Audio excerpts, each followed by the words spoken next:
Ikinadismaya ni Senador Rodante Marcoleta ang hindi umano masyadong pagtalakay sa bagong bahay na nabili umano ni dating House Speaker Martin Romualdez. Ito rin anya ang bahay na binanggit ni dating Congressman Zaldico na ginagawa umanong bagsakan at imbakan ng pera na para umano kay Pangulong Bongbong Marcos.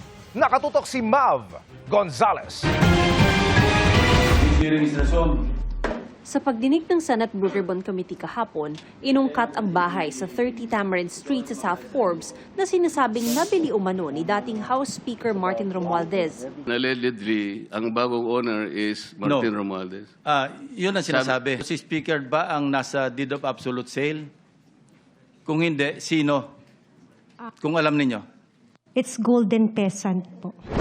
Si Senador Rodante Marcoleta, dismayado raw na hindi ito masyadong natalakay sa pagdinig kahapon. 30 Tamarind Street. Kung napapansin nyo, yun ay bahagi ng paglalahad ni Zaldico na sinabi niya yung isang 1 billion pesos ay doon i-deliver.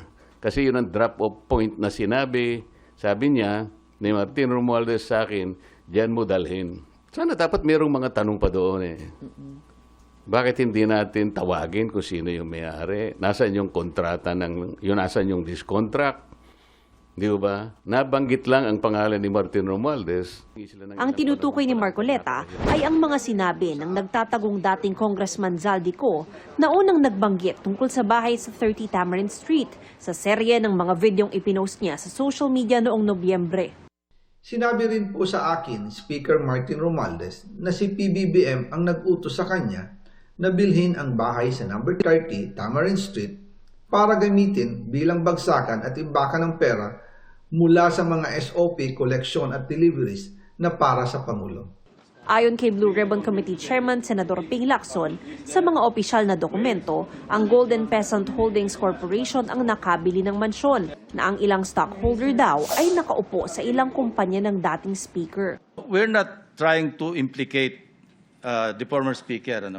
Hindi tayo nagtatarget dito.